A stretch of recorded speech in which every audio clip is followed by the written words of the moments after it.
Hello there, everybody. I'm Mr. Game Pie. Welcome back to Let's Play Mega Man 4. Today, we're gonna start up, well, Cossack Stage 2. Now, these enemies, we saw them back in Brightman Stage, and back then, we could have destroyed the top section to make them fall down early, but it isn't until now that that would have actually been useful to any capacity. Alright, so let's see here. We could use quite a bit of Ring Boomerang. Like I said last time, Ring Boomerang and Dust Crusher are very important for taking out bosses. As such, you generally want to conserve those two, though you're pretty free to use any of the other weapons as you please. For the most part, anyway. You might want to be a little bit conservative of Pharaoh Shot too. Although it is quite the useful ability, if you so desire to use it. Despite the fact that it is a multi-directional charged ability, it's not one that I ever really find myself using all that much for some reason. I don't know why. I just never really think to use it. There's always just something better. Though that said, it is definitely this game's edition of the Metal Blade. So we have little spiked platforms here. Fortunately, they aren't instant death spikes, just regular spikes, I suppose. They didn't put all the instant death sauce on them like they usually do. And it's a simple timing matter. So here's a cool little thing. Here's one where you can use the wire. And you can actually use it to attack things if you so desire. Though it's not exactly all that strong. As you can see, it took 2 hits to defeat the Baton Tom. And I'll put this into the Ring Boomerang. Why not?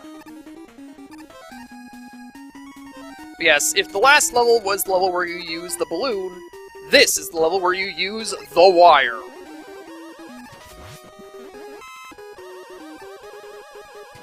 Because, yeah, there's it's not just that spot where the wire is useful here.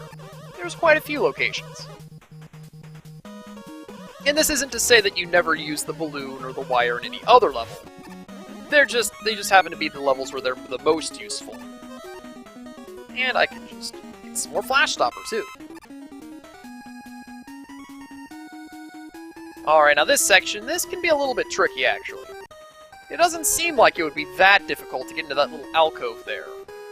But man oh man, if you're not doing it right, it can be pretty ridiculous. So, let's hear. I need 1 piece of health. And, geez, I've got all my weapons filled already. I guess I could use wire or rush jet. I guess I'll use wire. I use that a little bit more often. Let's just wire our way up here. Use some drill bomb and get that E-Tank. Nice.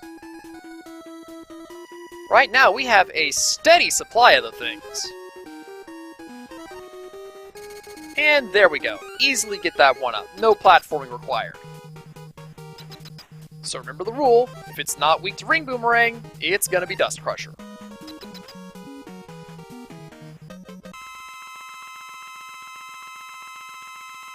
And indeed, here we have our boss. It's The Room! Not to be confused with the movie, The Room. Once the room starts moving at that really slow speed, you know that it will basically lock into itself.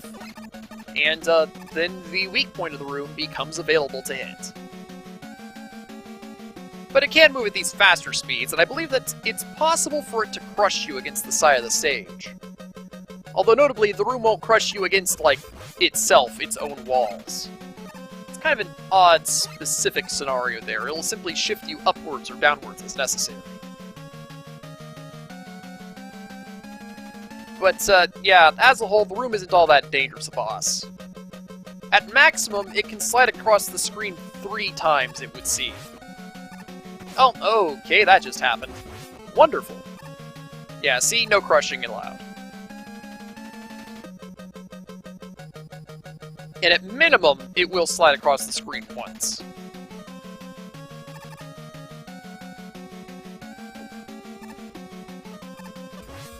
I'm gonna have to have another round, aren't I? Yep!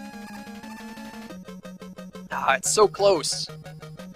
The fact that... Oh, wait, no. I think this is enough speed for it to lock in immediately. Oh, I guess it can just lock in immediately. Okay, fine. Fine, game! It really is fine, though, because that helps speed things up.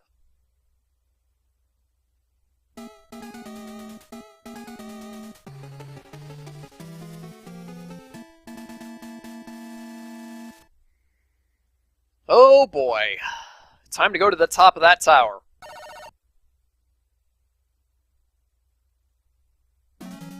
And indeed, we have a very unique level on our hands. It's a keep moving level. Mega Man games, they don't tend to have these. But for this game, they decided to throw one in.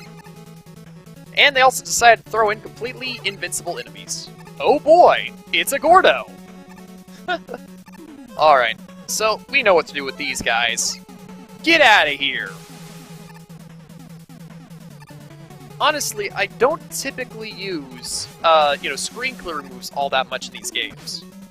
But this just so happens to be the one time where I like to use them.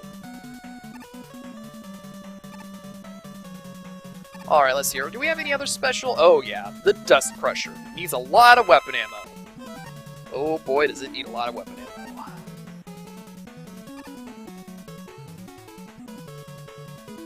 Oh, okay, I meant to jump there, but I mean, I guess falling works too.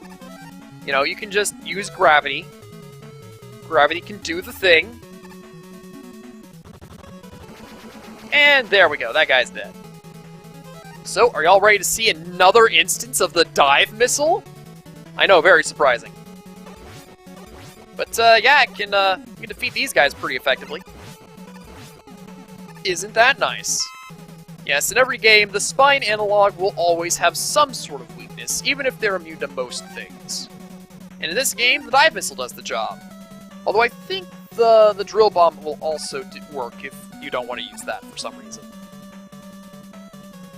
So of course I've put up the skull barrier here, because we've got enemies that just try to float gently into you. And whenever you got them, skull barrier works pretty well.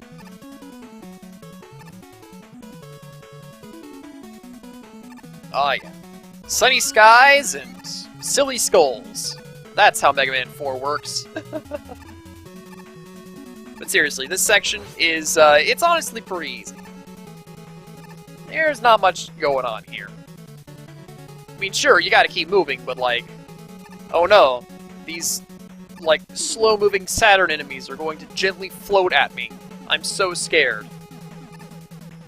And there we go, that was the level. That was the entire level. If you don't have the balloon, you can't get this collectible. If you do have the balloon, you still can barely get the collectibles. There we go. And this boss, I believe technically it's weak to the ring boomerang, but the Pharaoh shot works quite effectively. Oh, okay. I think this is also the first time we're seeing me use the Pharaoh shot, now that I think about it. Yes, because the boss is normally up in the air, it's fairly easy to hit with the Pharaoh shot in its charged state. There we go.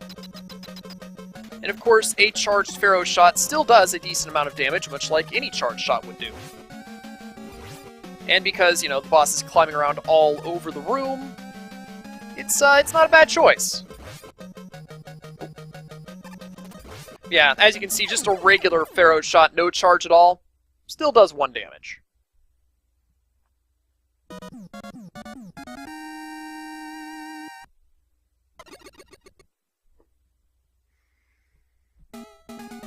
And now, here it is. The final Cossack level. There's been a big red star right there this entire time. It's our destination. And there's a multiple path choice. Alright, so we've gotten all the way to the top of the castle. Now it's time to make our way down. And, yeah, that is legitimately the direction we're going for the majority of this stage. Who would have guessed the map would actually be accurate to the level design?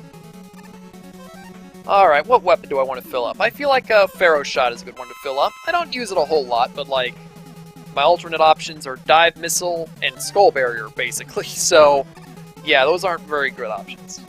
And, I'll put this in a drill. We're gonna need some of it this level. Alright, what do we got first?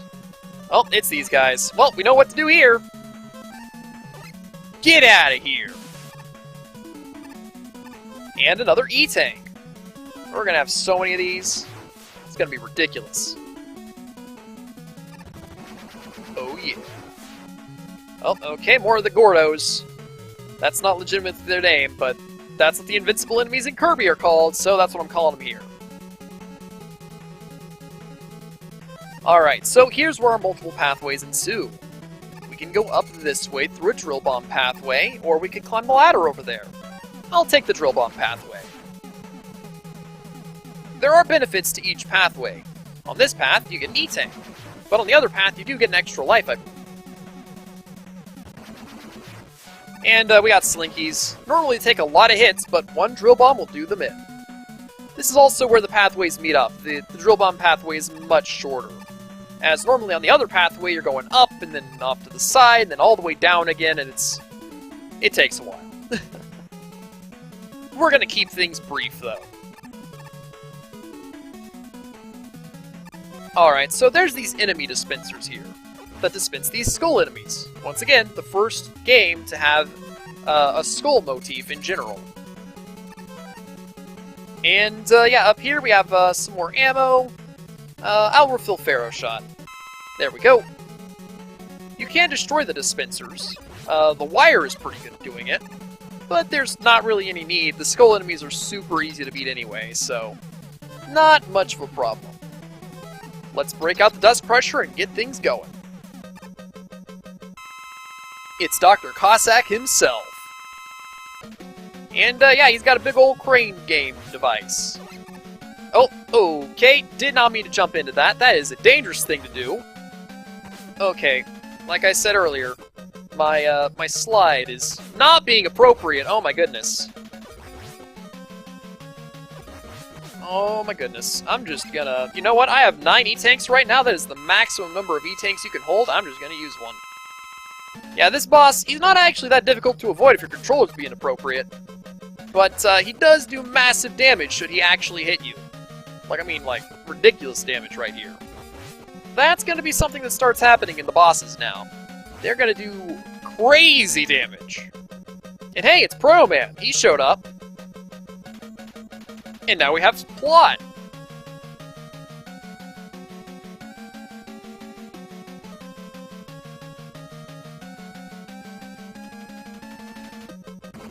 Everybody's always excited whenever Cossack and Kalinka show up.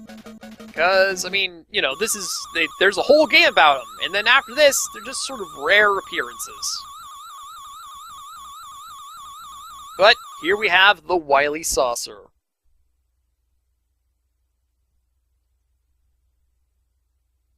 And here we have a skull-themed base. Oh man. There it is.